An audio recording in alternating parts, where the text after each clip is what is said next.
Hey there, it is Saturday and it's movie night, so I am here for programming another quarantine quadruple feature for your viewing and listening pleasure. So we just finished our 17th week of quarantine, and a few big pieces of music news happened this week. Hamilton dropped on a streaming platform that I'm not necessarily going to recommend you go give money to, but I am recommending you go watch Hamilton, because it's one of the few pieces of art that actually lives up to its hype. Hamilton is an astonishing piece of writing. The amount of characters and themes and storylines that Lin-Manuel Miranda balances in that is truly staggering to watch. And the music is phenomenal. And not just like it's got a few great numbers, the whole thing, all of the music is great. I was in a fortunate position about 7 months ago. I was still employed and I happened to be traveling around. I was in New York, and me and Gina had the opportunity to go see Hamilton. We pulled the trigger and we went and saw it. In hindsight, knowing that was going to be the last piece of live theater I would see for who knows how long, I'm so glad that I did it. I'm very glad that that's the first way I experienced it, but I feel like it holds up on TV as well. My favorite hot take this week that I've seen over and over again is like, yeah, I saw Hamilton. It was okay. And it's like, okay, it didn't win 11 Tonys, a Grammy, and a fucking Pulitzer for drama because it was okay. And the fact that it won the Pulitzer is a pretty huge deal. That's only the 9th time in a century that a musical has won the Pulitzer. Also, 11 Tonys was pretty massive as well when that happened, because that's one Tony shy of the all-time record, which was for the producers for 12. So Hamilton is one of those rare things that's critically acclaimed, audiences love it, is a cash cow, and is also just endlessly entertaining, inspiring, and emotional. I know musical theater nerds can get pretty obnoxious about the music they really listen to, but I'm for sure a Hamilton stan. And I kind of went on a bit of a dive after watching Hamilton. I went and watched a bunch of other Broadway musicals. Like I watched like 10, and I watched Hamilton a couple times. So I was really immersing myself in some of that music this week. I was immersing myself in another form of music as well. I was listening to a lot of soundtracks this week. And specifically, I was listening to a lot of soundtracks by Ennio Morricone, very famous film composer, because he passed away this week. And usually, when someone who's been in the industry for decades, that is, you know, in their 80s or 90s, Morricone was 91, so a really old guy. Typically when they pass away, you know, I don't get too bent out of shape about it, because I usually think their best art is behind them. And maybe that sounds a little crude, but like, they contributed so much to the industry already. They contributed so much to our entertainment. Like, we're happy that they did that. But for Morricone, he was still scoring films. He was one of the most prolific film composers of all time. He did over 400 movies, and so many of the scores are really, really good. To speak to how active he was as a composer, even in his old age, he didn't even win his only Academy Award until he was in his 80s, and that was for Quentin Tarantino's film, The Hateful Eight, and the score is great. And what's cool about it is I feel like The Hateful Eight really parallels a lot of story ideas and themes from John Carpenter's masterpiece, The Thing. The Hateful Eight actually uses unused tracks that they didn't use on The Thing. He used some of those in Hateful Eight. It uses music in a really cool way as well, including soundtrack music. I guess I should talk a little bit about the difference. A score is music composed specifically for a movie. So you hire a composer, they traditionally compose score to the images that you've already created. And then there's soundtrack.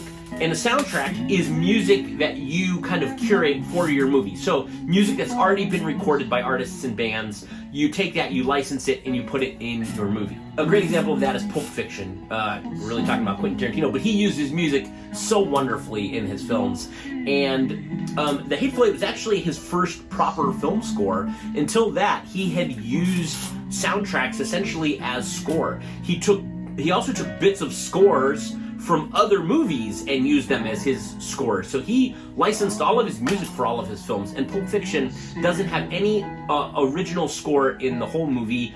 All of it is songs that he liked. And you would probably think maybe that's an easier way to actually score a movie. You can edit, you can just stick songs in, and you're done. But it is actually incredibly expensive to score a film with already existing music, because obviously you have to pay to get those songs in there. And you don't just pay one company, you have to pay two companies. So you pay the people who own the rights to the actual written word of the song, and then you have to pay the company that owns the actual recording of the song. I only know this because I've actually gone through the process, and it was a nightmare. On my first feature, I was trying to negotiate, and it took months and months of emailing back and forth and phone calls. And what it ultimately came down to, the song was not super popular. I mean, it was a song that played at Woodstock, but it's not one of the songs that anyone remembers. It wasn't from Janis Joplin or Jimi Hendrix or anyone like that. And it was like a great song, but not a very well-known song. They agreed on $10,000 for complete worldwide rights to use the song in my movie. However, I was going to have to pay the other company $10,000 as well, and I didn't have $20,000 to even move forward, so I didn't continue with the negotiating. But let's say I did go to that other company and I told them, oh, the other company said $10,000 because of a legal thing. I think it's called the Best of Both Worlds, Best of Both Nations, something like that. Whatever you pay one, you have to pay the other. So if the other company had said, no, we want it for $20,000, I would have to pay both of them $20,000. You can't pay one less than the other. So music negotiations, and $10,000 is a very, very, very conservative estimate for the amount you could get for a song. That was like them doing me a favor, poor independent filmmaker rate. So if you have a bunch of popular music, especially current pop music, in your movie or your TV show, that's going to wind up being like hundreds of thousands of dollars. In fact, most places can't even afford to have that many songs unless it's like a big budget production or something that airs on like HBO, which must have the most massive music budget in the history of television, because their soundtracks are just wall-to-wall bangers, and their scores are terrific as well. One of my favorite scores in recent years on television has been Westworld. They have these really cool piano covers of famous pop songs on like one of those old-timey player pianos. But again, they have to get the rights to all of those songs, and then they have to cover them, pay a musician to cover them as well. So they're really shelling out for some of the music that they put on HBO. So those are the two types of music that you typically hear in films. There's score, which is composed for a movie, and then there's soundtrack, which are songs that are chosen for the movie. So typically a score is just kind of underneath all of the action that you're watching, and it's heightening your emotions, and the characters in the movie aren't hearing what you're hearing, presumably. But there are times when the characters are listening to the music that you're listening to. So that's non-diegetic music and diegetic music. Non-diegetic means they can't hear it. That means that's just for the audience. Diegetic means that the characters are hearing that music. So someone's driving down the street and they're listening to their car radio. That's diegetic music. And there's a fight scene and we have some thrilling action music pumped in. That is non-diegetic music.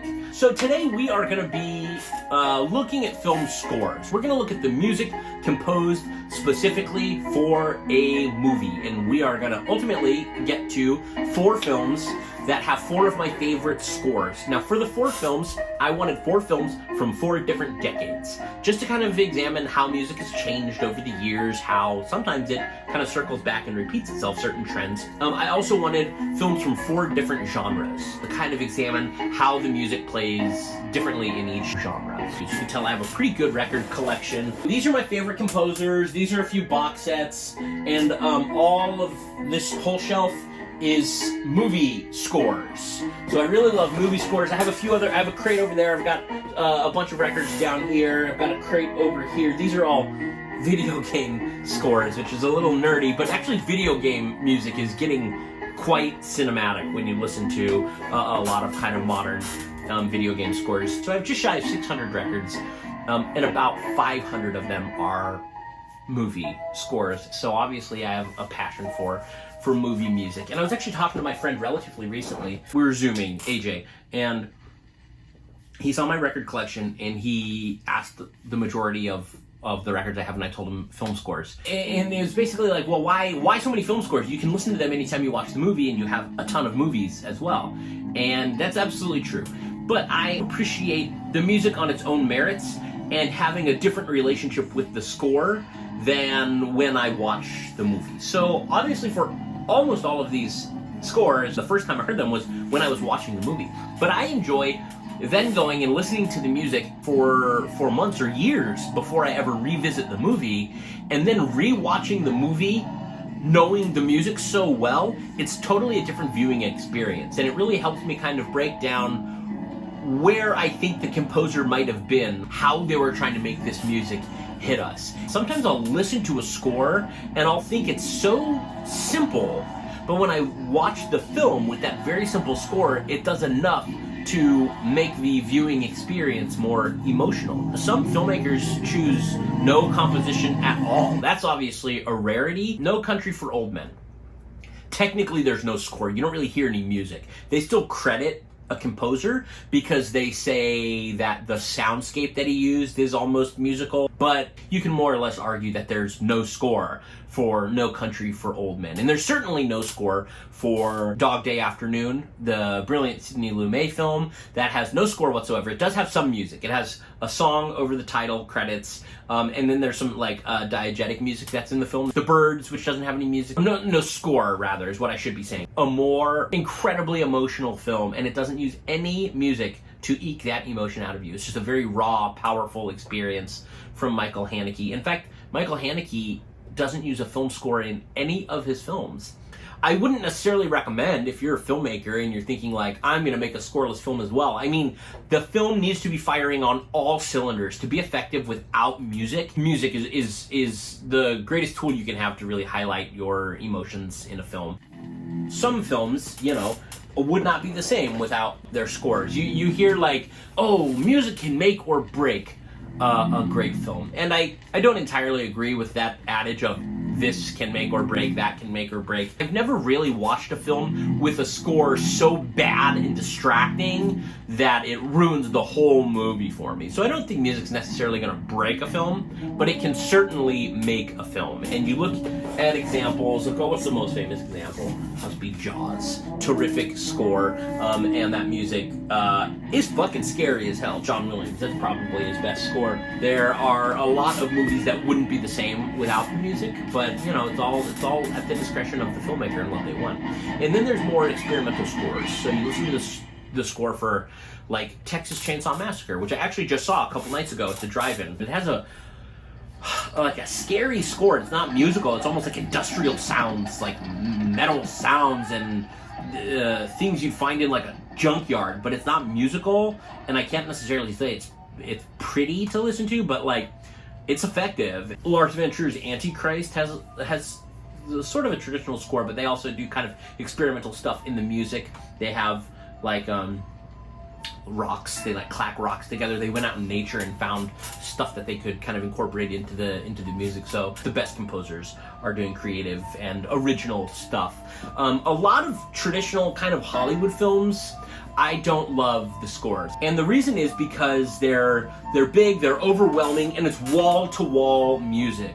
Obviously, I think music is great to highlight a film, but a filmmaker also needs to know when they're going to use silence. And in a lot of like kind of big budget mainstream movies, you don't see silence used very often or very effectively. It's just wall-to-wall music. It's constantly trying to guide your emotions.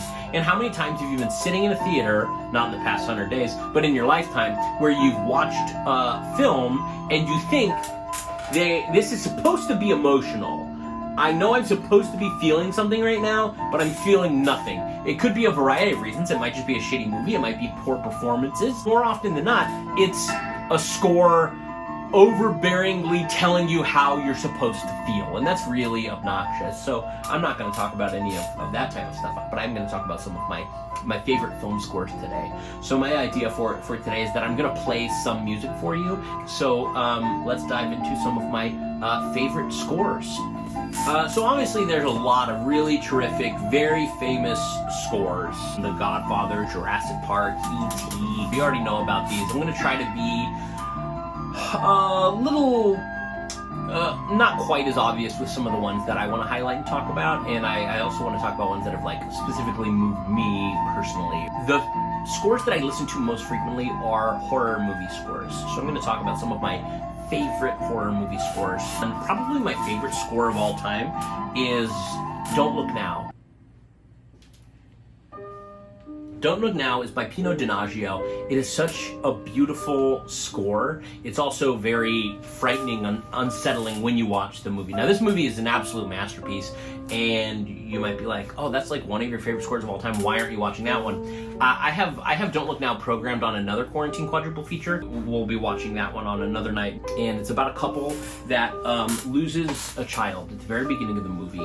And they are kind of dealing with their grief, and there's a song that plays during a lovemaking scene, and it is so moving and powerful and very like sexy as well, but it's really emotional because you can tell it's the first time that this couple has been physical with each other since they lost their daughter, and the music that accompanies it is it's so beautiful.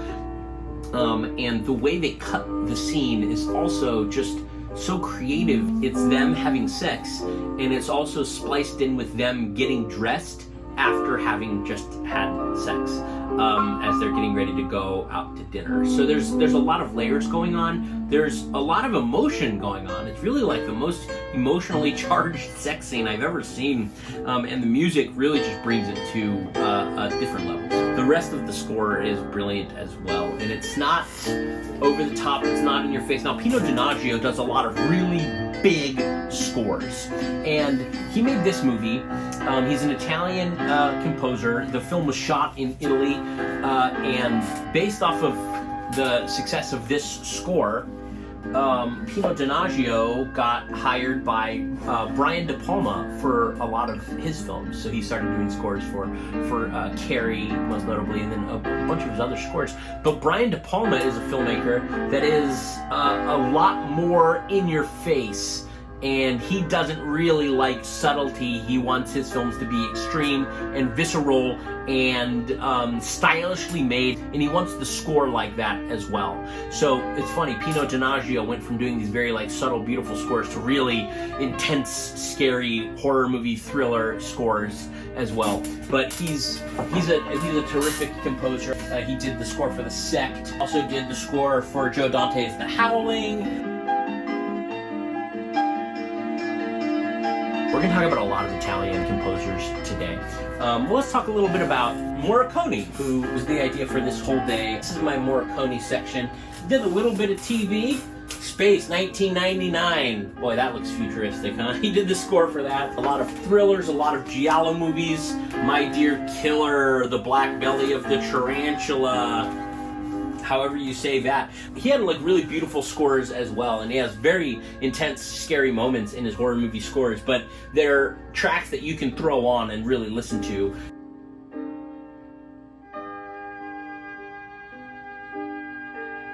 He also did Four Flies on Grey Velvet. This album, it's a velvet cover, I love touching it. Four Flies on Grey Velvet is an Argento film. Pino Donaggio has also worked with Argento on Trauma.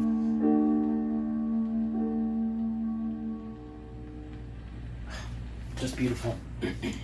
It moves me. Bravo, Pino.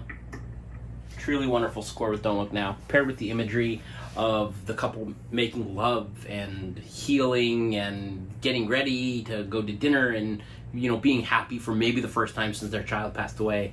The music, it just, I mean, the whole scene is so beautiful. The whole movie is tremendous. That scene, it bowls me over. It's wonderful. Argento uses music maybe more effectively than any other horror filmmaker. He has some of my favorite scores.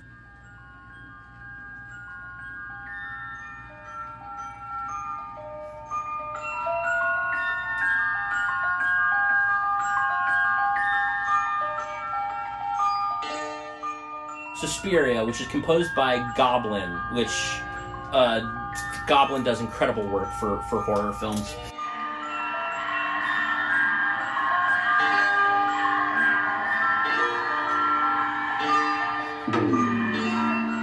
I watched this, I was a teenager. It was the first time that I ever recall being aware of the music and being frightened more by the music than what I was watching. I thought it was the scariest music I had ever heard. They use a lot of creepy vocals. I love Goblin and the work that they do with Argento.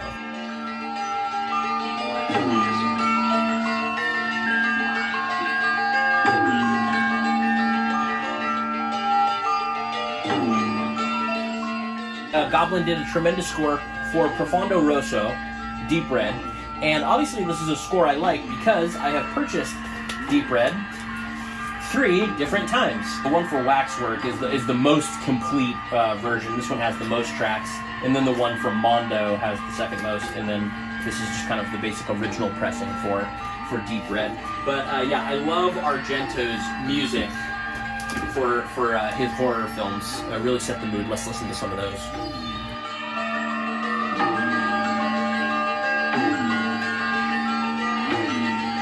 Goblin rocks. The scores they do are just so linked with the film. Like, the movie's not Suspiria without this fabulous Goblin score. And it's so creepy. La, la, la, la.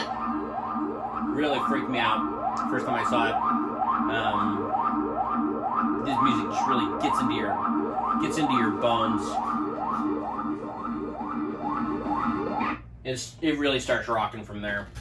His score for Inferno, which I actually have the original copy of as well, but the score by Keith Emerson for Inferno is kick-ass score.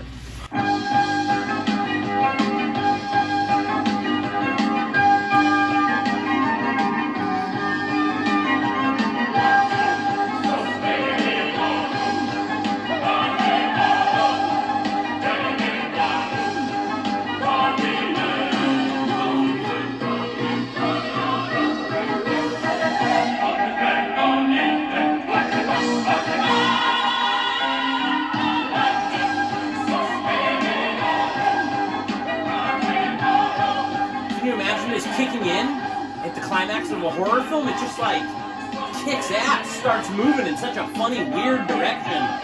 Such a energetic score.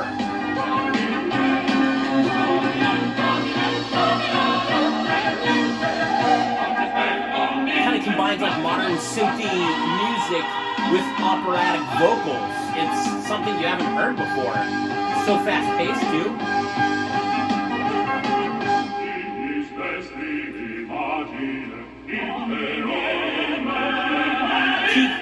Keith Emerson from ELP, Emerson, Lake and Palmer, did some scores. Terrific scores. Talking about Keith Emerson and Goblin, Dario Argento produced The Church, which is a really great horror film, which actually has a soundtrack by Keith Emerson and Goblin, so they work together on The Church.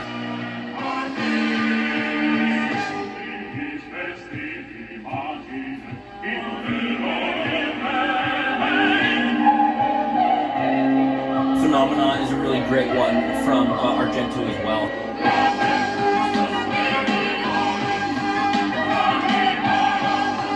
He's also got a terrific score for Tenebrae, which is one of my favorite giallo films.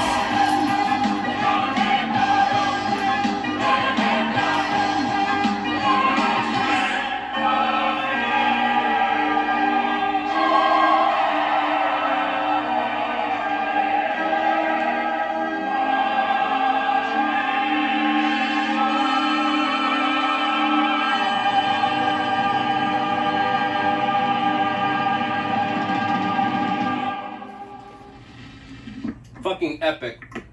One of the most epic horror scores of all time. Inferno. John Carpenter is one of my favorite filmmakers of all time, but he's also one of my favorite composers. He does the score for most of his films. He didn't do the score for The Thing. That one we mentioned is Ennio Morricone, but he did the score for almost all of his films. And I think my favorite score of Carpenter's is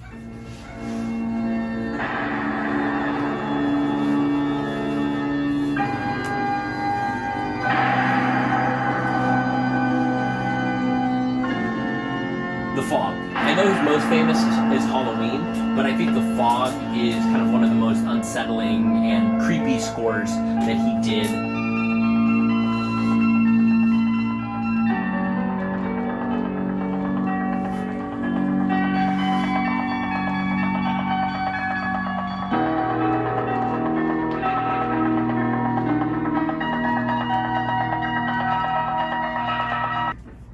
Actually love The Fog. I saw it in theaters last year. It was awesome. I'm trying to see every John Carpenter movie in theaters. It has since proven to be difficult to complete my list.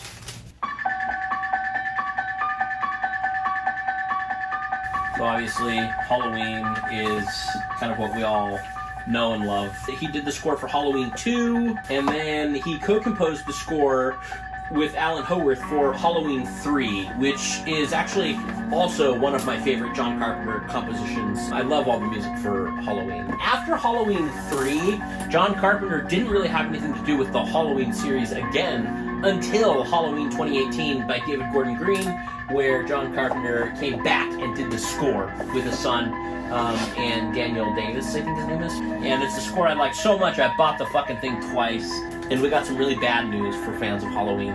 Halloween Kills, which was supposed to be coming out in October, is pushed all the way back to October 2021. All of you non-mask wearing motherfuckers are gonna ruin Halloween for us, and you're gonna ruin all of our Halloween films as well. We already lost A Quiet Place Part 2. Ghostbusters Afterlife was supposed to be coming out this weekend. Now Halloween's getting pushed as well. I hope you're happy. This guy can write a theme like no one else. I've seen him in concert twice, and he puts on a killer show, too. So let's talk a little bit about franchises. I think it's very fascinating when a horror movie hits and it becomes a success. It has a very iconic score, how they continue using and recycling the score throughout the franchise. Because obviously fans are going to want to hear that iconic music, but how are the composers going to continue to make it interesting enough that it's not just the same score over and over again? Keeping the scores fresh. And these are pretty funny to listen to see how they start changing the score up, especially when it gets to part 3. It's like the original theme, but like they put a disco spin on it. Friday the 13th, part 3 in 3D! My friend Jeff's favorite of the Friday the 13th songs.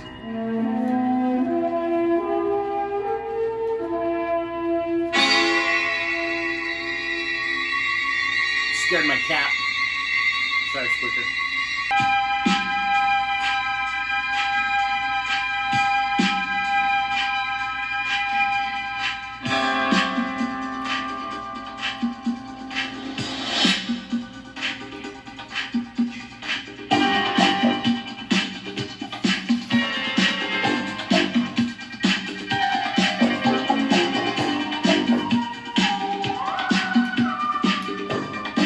How you keep the horror scores relevant in a franchise.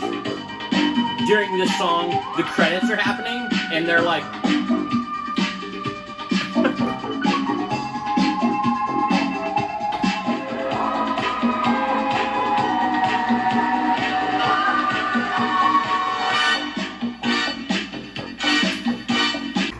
Classic. Harry Manfredini famously says he came up with the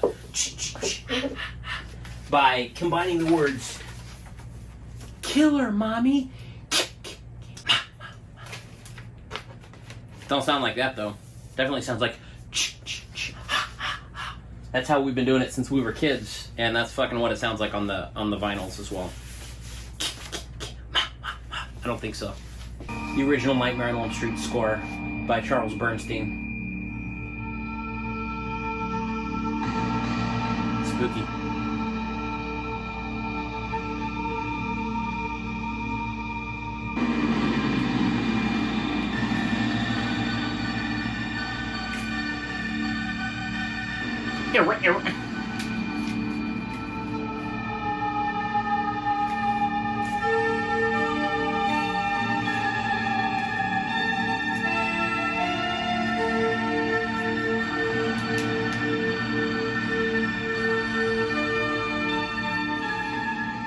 then sometimes you just gotta buy a ridiculous novelty album like Freddie's Greatest Hits, which actually has Robert Englund singing some dumbass songs as Freddy Krueger. I'm Freddy, and this is for you.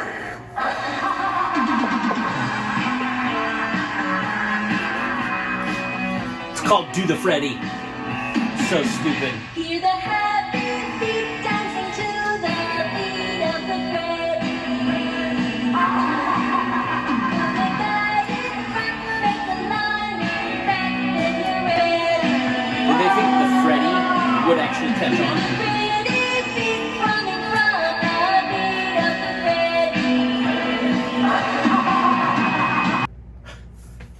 Some of the shit horror fans buy. So George A. Romero's Dead trilogy has some great music as well. Day of the Dead is my favorite score of his. It's like 80 and synthy and spooky and very hip. But Dawn of the Dead is sort of the most noteworthy.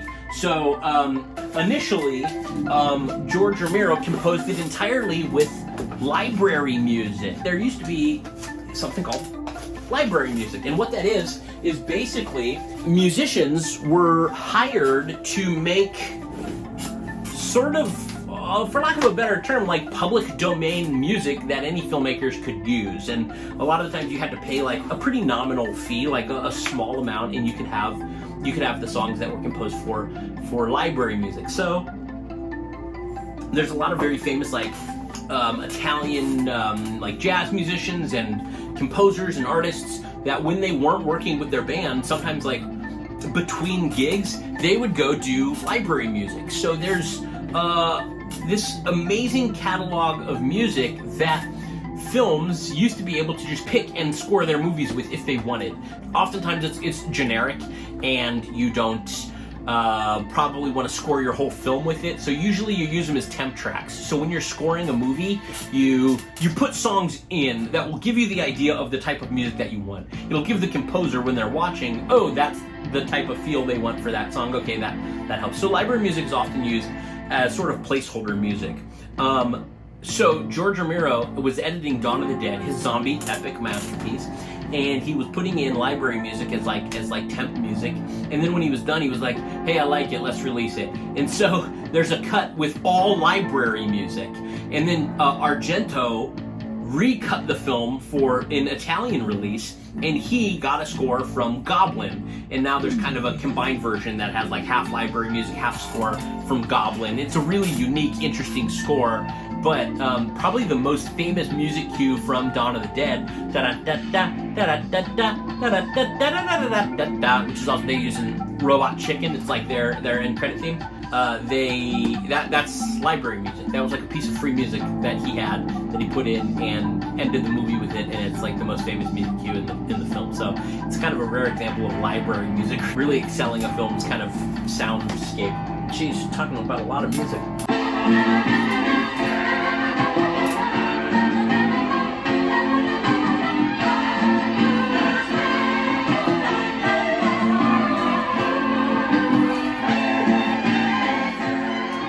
Another one of my favorite composers is Fabio Frizzi, who scores a lot of music for Lucio Fulci, Italian horror filmmaker.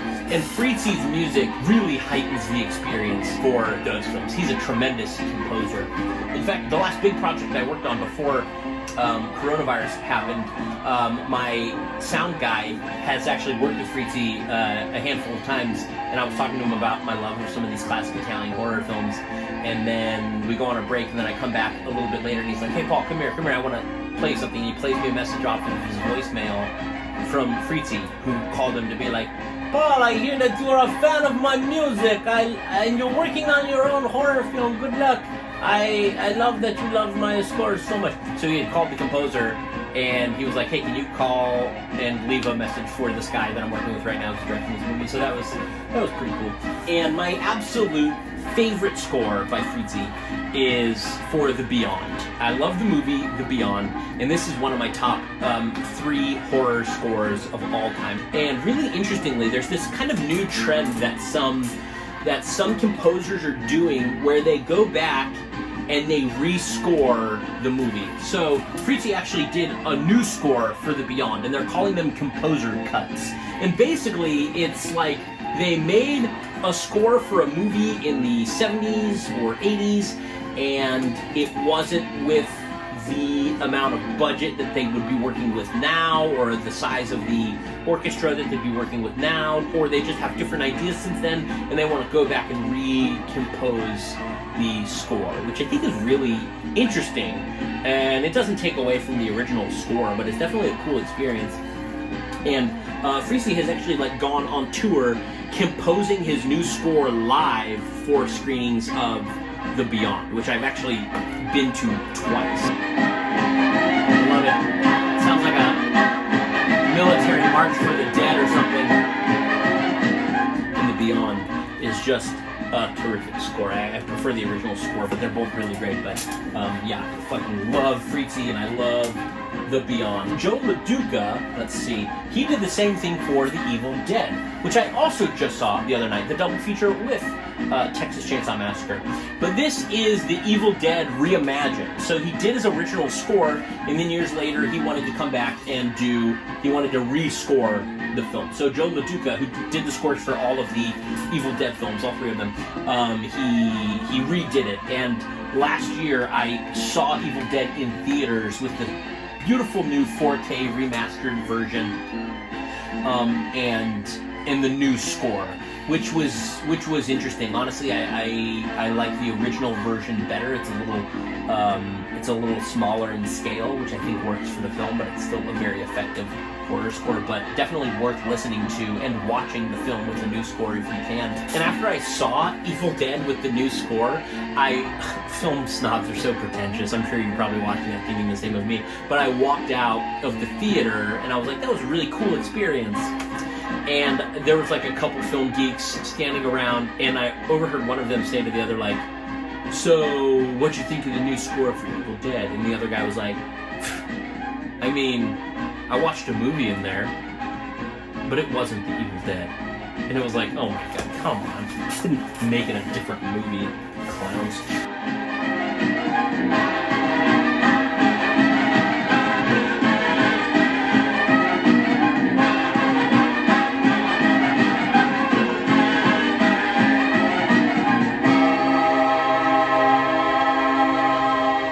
Some of these Italian horror films from the 70s and 80s have such a bold use of music that it's hard not to be impressed with them and taken with the crazy imagery you're seeing with this outrageous music that you're hearing as well. I love it. I love The Beyond. The new score for Pet Sematary, solid. Pet Sematary 2 is very funky and interesting. I actually really enjoy the score, but I fucking love the score for the original Pet Sematary. Some of the music in here is so unsettling and creepy, almost like they take the shrill strings from Psycho and go overboard by 1,000. There is a song that has strings playing that is so creepy to listen to. It literally sounds like music is having a seizure.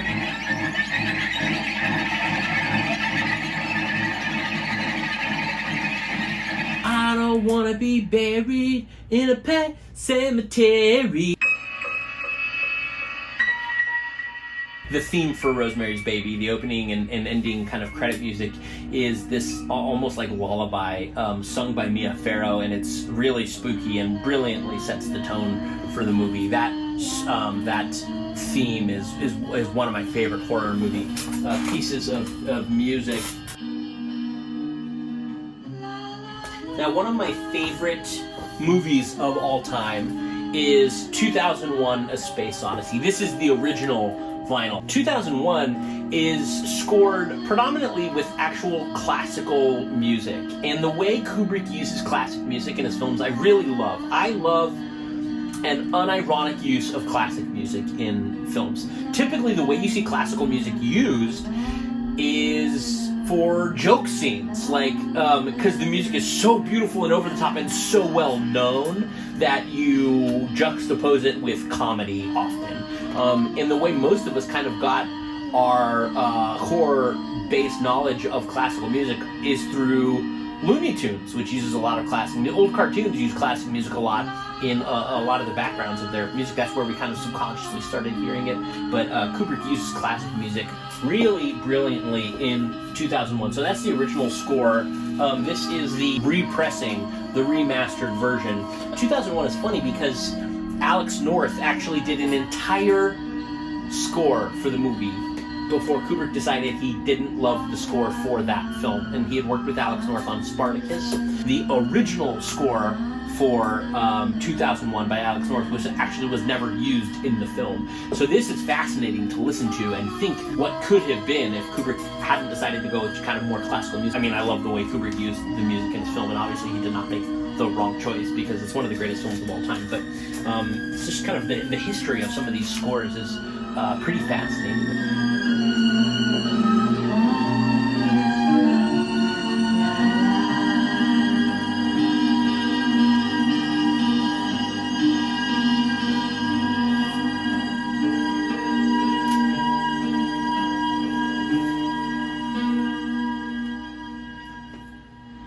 What have you done to his eyes? Now, I'm trying not to talk too much about television. I've talked a little bit about television, but I do want to mention Twin Peaks.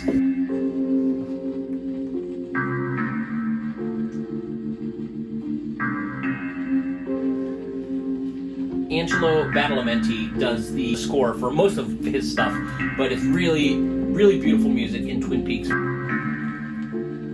Tangerine Dream was doing really great work with scores. They did the score for Sorcerer, William Friedkin's film.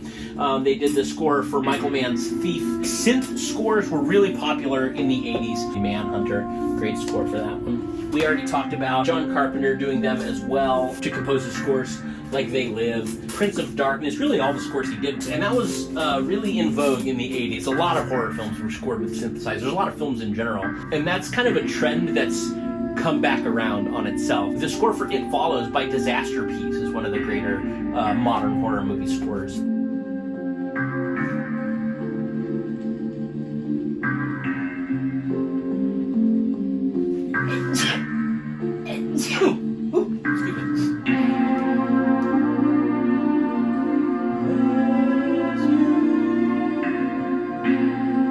I think probably the most famous example of like resurgence of 80s synth type horror scores, Stranger Things. The music for all of these is great.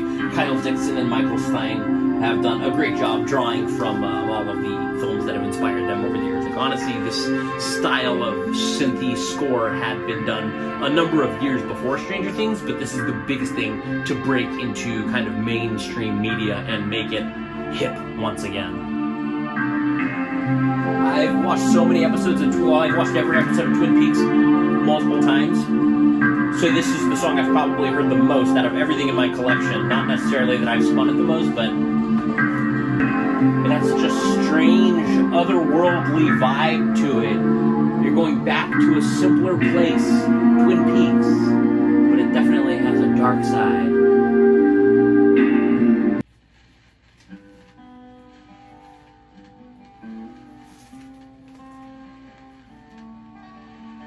Riz Ortolani did the score for Cannibal Holocaust. It is such a beautiful score that deserves such a better movie. I know Cannibal Holocaust is a classic and people love it. It is fucking disgusting. It's very rare that I watch a movie that makes me sick, and I've seen it a few times, including once on the big screen, which was almost a mistake. Because it wasn't filmed in America, and so they were able to skirt a few rules that American films have, which are specific to animal cruelty. So they kill some animals in this movie. It's pretty difficult to watch. The score is too beautiful for that movie, but it does give it a very jarring juxtaposition when you listen to this score with the images that you're seeing.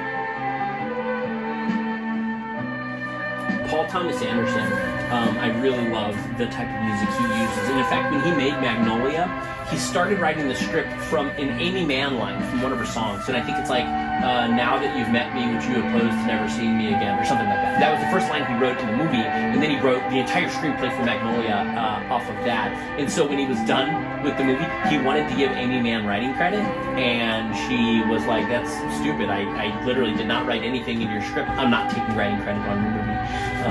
And so just, she doesn't have writing credit. Resonated through my whole childhood is the music from RoboCop. Makes you feel like this guy's gonna come back and kick some ass. Parasite, terrific music. Obviously the movie just fucking kicks ass. Oh, look at the art on that. It's so rad. These are the first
lovely little theme. Doesn't fit with that gross-ass movie at all, but it is certainly a beautiful score. Okay, I could go on and play you music all day from this collection of some of my favorite film scores, and I would love to. And I'll tell you what, once this quarantine is over, come on over. We'll hang out and we'll listen to music all day. I would love nothing more than to be doing this with people instead of my camera. But, you know, it is what it is. But let's dive into the scores that we have planned for today. Again, I have 4, and let's just go chronologically. So we've got to start with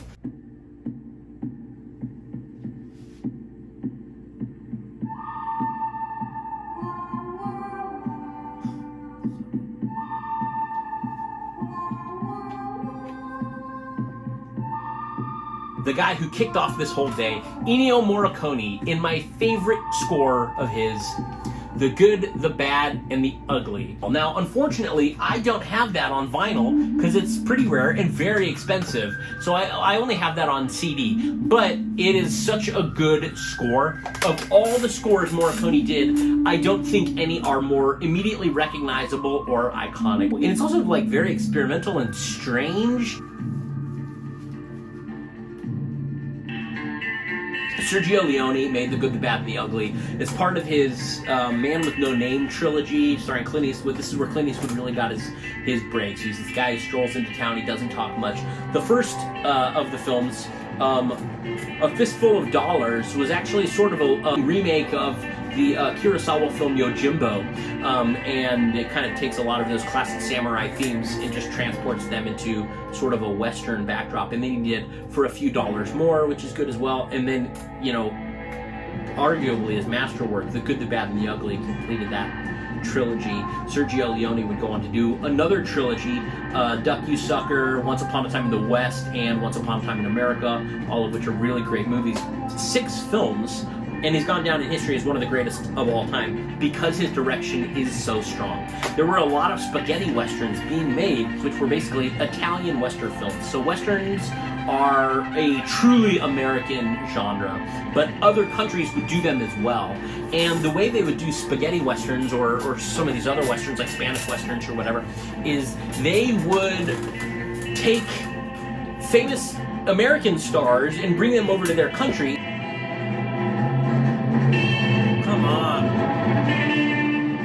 And they would all sort of speak their own language while they were making the movie, and then they would just redub the entire thing into English. So when you watch some of the movies, some of the lips don't match up and they sound dubbed. That's just because that was how they were making all the movies. So they're truly some of the great cinematic melting pot movies with all kinds of different cultures blending in to make this strange amalgam of something that's truly American but made in a different country, synthesized through a filmmaker from Italy. The Good, the Bad, and the Ugly is epic. It is one of the best directed movies of all time. It's one of the best scores of all time. That's what we're going to start with. I had to go with The Good, the Bad, and the Ugly. 60s. And then we are going to jump forward to the 70s for such an amazing score.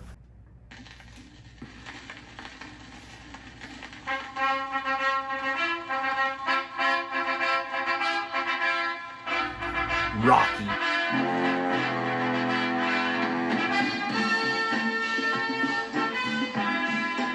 This might be an eye-rolling choice. I'm gonna wake my dog up. I don't think there is a score that is more emotionally effective than Rocky.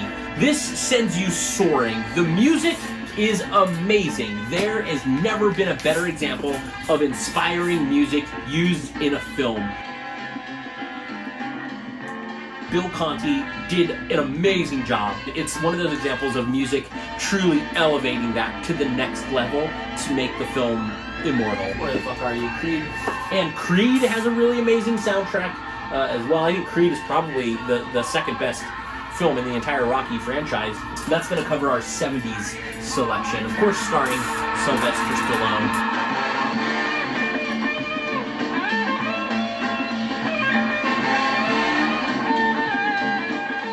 I'll just tell you the story really quick. We all know he was poor when he wrote Rocky. He was not a movie star. He had to sell his dog, who's actually the dog that you see in the movie. That was his dog. He was living out of his car when he was writing Rocky. And he sold the script. And MGM said, "We love it, we'll buy it from you." And he said, "I want to star in it." And they said, "Fuck no, who are you? No, hell no." And he said, "You're not making this movie unless I star in the movie." They let him star in the movie. So he made Rocky. He didn't know if it was going to be a hit or what. So he went to the first screening of Rocky. He watches the movie with the audience, and the audience reaction is pretty subdued. So right away he's a little worried. The movie ends, and there's no applause. Everyone just kind of gets up and files out as the credits go on, and it was like a packed theater. And so he was just kind of sitting there in the theater, deflated. He thought the movie wasn't effective, and he was the last one in the theater when the credits ended. And then he slumps out of the theater. He walks into the lobby, and the entire audience was in the lobby. And as he walked out, a huge round of applause. And he said that moment was the peak of his life. And every amazing thing that happened, it couldn't reach that moment. I mean, Rocky's the great underdog story. It's just a classic. Such a good movie. You don't watch Rocky and not feel inspired and moved. I love that movie. So now we are gonna skip the 80s, because a lot of the trends and styles from the 80s have kind of folded back on themselves. As I already mentioned, we're seeing a lot of stylistic choices musically from the 80s in films now. So we're going to pick a more modern example for that. And we're going to go straight to the 90s. Classic horror film, Candyman, from Bernard Rose, adapted from a wonderful story by the incomparable Clive Barker, with a phenomenal score by Philip Glass. Bernard Rose, British filmmaker, he wanted to make a horror film that was classier than the typical horror film, and when he was talking to the producer about the score, he said, "What kind of score do you want?" And Bernard Rose said, "Something like Philip Glass, who composed operas and film scores for, quote-unquote classier films." He said something like Philip Glass.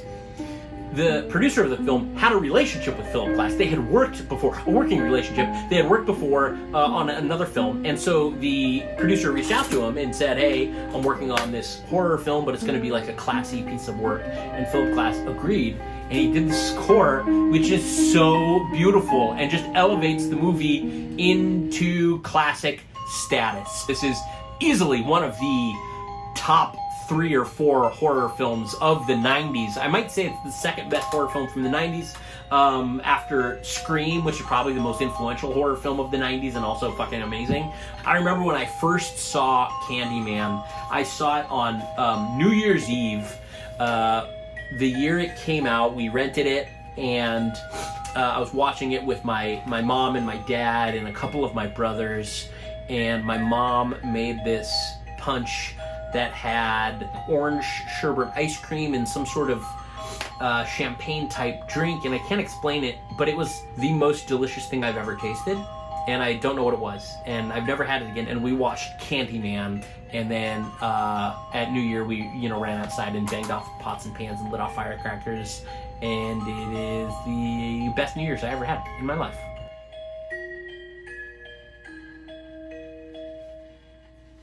The score is phenomenal. Such a beautiful score. Nia DaCosta's Candyman has also been delayed, but she did release either a short film or an excerpt from Candyman. It's online and it's so awesome. It's kind of like a little shadow play. Okay, and now we are jumping into the 2000s for our fourth movie with a score that I love, a soundtrack as well.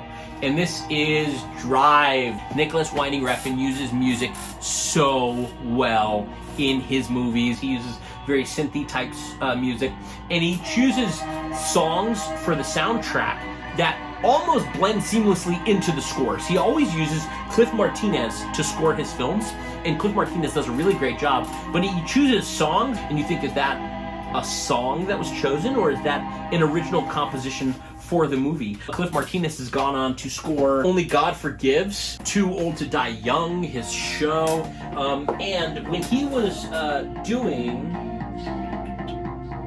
Oh shit, it's gonna take me a second to find it. I forgot what it was called. No, I can't fucking find it. God damn it, what the fuck is this? Well, fuck me. Oh, here it is. Jesus. Okay, took me forever to find that. I forgot what it was called. The Wicked Die Young. Now, this is not an actual score. This is songs that he selected while he was making The Neon Demon. Just a really great selection of music. Nicholas Winding Refn, there he is, that fucking freak. He has such good taste in music. He had made a few films before that, but I feel like Drive was his explosion onto the American scene, especially sonically, because the music was just so instantly iconic. So those are the four movies that we are watching today. We're watching them chronologically. Sergio Leone's masterpiece, scored by Ennio Morricone, The Good, the Bad, and the Ugly. Rocky, scored by Bill Conti. Candyman, by the incomparable Philip Glass. Drive by Nicholas Winding Refn, with a score by Cliff Martinez. Those are the four movies we are going to be watching tonight. These are four of my favorite movie scores, so we're really going to focus on some of the music today, but I hope you've enjoyed listening to some of these music selections that I enjoy. I hope you're watching movies. I hope you're staying safe. I hope you're listening to great music, and enjoy this quarantine quadruple feature. See you next week. Thanks. Do the Freddy.